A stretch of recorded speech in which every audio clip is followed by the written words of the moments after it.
கொஞ்சம் சின்ன வெங்காயம் 4, அதாவது நீங்கள் நான் ஒரு 2 கிலோவுக்கு போட்டிருக்கேன். 2 கிலோனா 1 கிலோவுக்கு மீனுக்கு போட்டிருக்கேன். ஒரு நான் 5, 6 வெங்காயம், ஒரு 2 தக்காளி, எலுமிச்சம்பழம், அப்புறம் மிளகாய்த்தூள், கொஞ்சம் குழம்பு மிளகாய்த்தூள் கொஞ்சோண்டு போட்டுக்கணும்.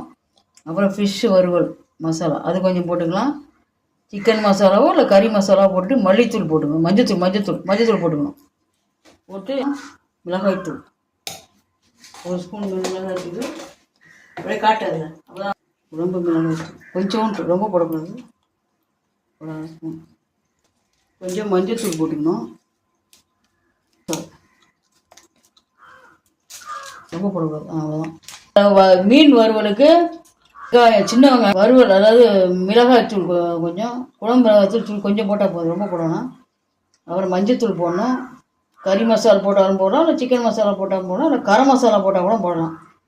அப்புறம் மஞ்சத்தூள், அப்புறம் ஃபிஷ் வறுவல் மசாலா கொஞ்சோண்டு, அதுவும் ரொம்ப போடக்கூடாது, கொஞ்சமாக போட்டுக்கணும். அப்புறம் கடலை மாவு, சோள மாவு இருந்தால் போடலாம், கொஞ்சம் மைதா மாவு போட்டுக்கலாம். கடலை மாவு, அரிசி மாவு, கொஞ்சம் மைதா மாவு நான் போட்டிருக்கேன், சோள மாவு இல்லாதனால.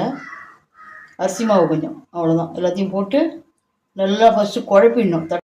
வெல்லம் போட்டு கொத்தமல்லி மீனை வறுக்கணும். வறுக்கிறதுக்கு இவ்வளோ கரெக்ட். ஆக்சுவலி இதுக்கு ஆல்ரெடி மசாலா ரெடி பண்ணி வச்சு, அந்த ரெடி பண்ண மசாலாவில் இப்போ மீனை வச்சு நம்ம பரட்டிக்கிட்டு இருக்கோம் மீன் வறுக்கிறதுக்கு. இப்போது வறுக்க போகிறோம். நல்லா ஊறிடுச்சு மசாலாவில். இப்போது நம்ம அதை வறுக்க போகிறோம். தவாவில் போட்டு தவா ஃப்ரை பண்ண போகிறோம். கடலை எண்ணெய் ஊற்றினாலும் சரி. கொஞ்சம் கருவேப்பிலை போட்டுருவா. மீன் எடுத்து போட வேண்டாம். சோம்பு இது 3 போட்டு நல்லா வறுபட்ட பிற்பாடு